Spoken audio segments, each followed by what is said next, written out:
to you today about a topic that's near and dear to my heart, video games.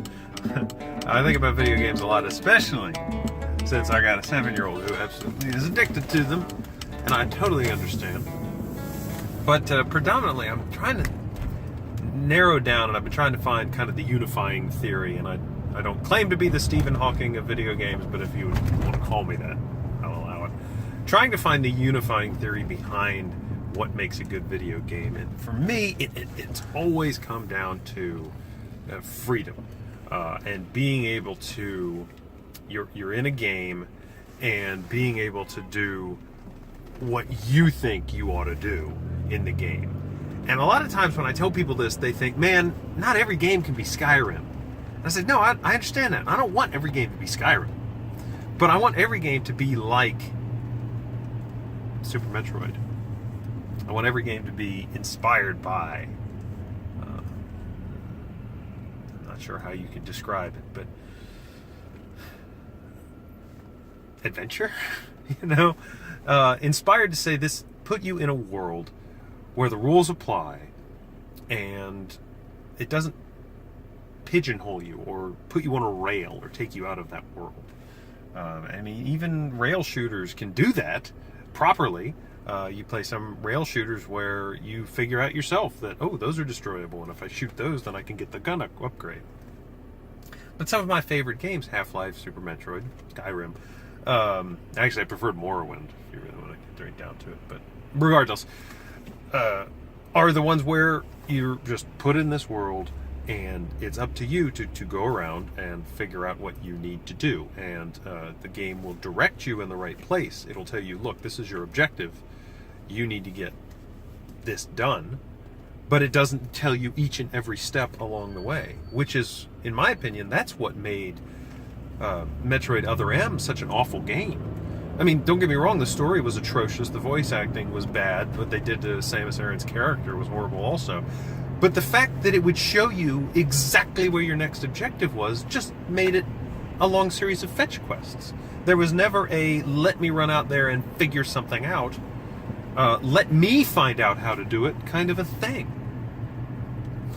Whereas games like, the Legend of Zelda, and one of my favorite Legend of Zelda games is the Wind Waker, no, sorry, not Wind Waker, Link's Awakening, because of the Wind Fish. Because in that game, there were all kinds of little obstacles or places you couldn't get to from the beginning. At first it was the rocks that were in the way, and you get the power bracelet, and you can pick them up and throw them out of the way. Now there are these canyons. You get the hook shot, you can cross the canyons. Now there are these crystals. So you find the Pegasus boots, you can get past the crystals. And it's not like you don't see the third type of obstacle until you got the second item, and the second type of obstacle until you got the first item. No, you see all of these obstacles all over the place. So you're exploring, trying to find out, okay, how do I get past this? Or I can't get past this. Okay, so let me find my way through this cavern, and now I've got this new item. What does it do? Oh my goodness, all of those places where there were those crystals, now I can get past them. Yes, that's awesome. Love that feeling of exploration. That's what I love about Zelda games. But then in addition to that, just being able to, in a Super Mario Brothers game, it doesn't tell you every single thing that you can do in a Super Mario Brothers game. Super Mario Brothers 3, the game itself didn't tell you to crouch on a white block, It didn't take control over you. And the thing that drives me nuts is the, if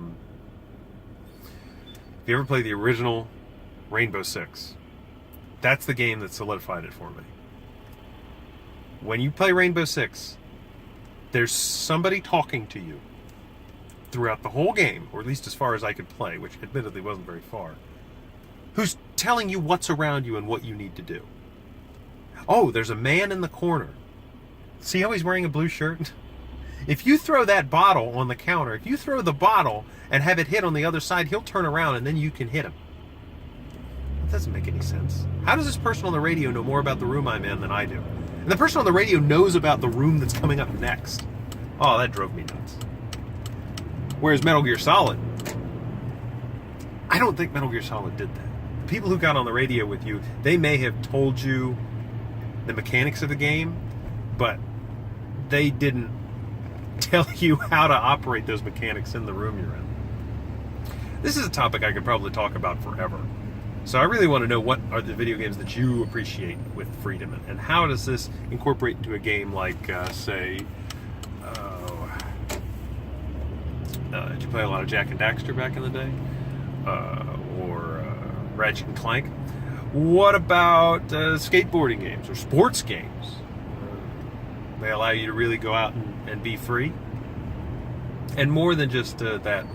Or, for example, first-person shooters like Call of Duty is predominantly a multiplayer game. I understand that, but if you're playing the single-player campaign, is it pigeonholing you? Is it forcing you to only go a certain way and do a certain thing, or does it, like Half-Life, just let you pick up and move around? One of the things I love about Half-Life is that it never takes you out of your character, and there aren't separate individualized missions. It's a seamless flowing story. Especially when I play missions, I think, well, I'm done with one mission. I don't know if I want to start another.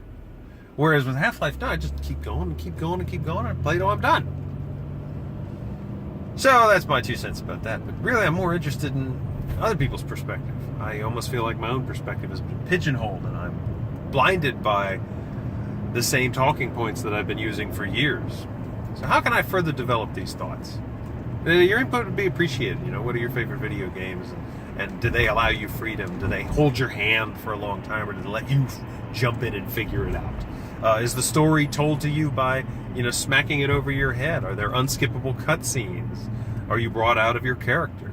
Or is it, a bit like Half-Life, where everything is from that perspective and you really get the feeling that you are Gordon Freeman?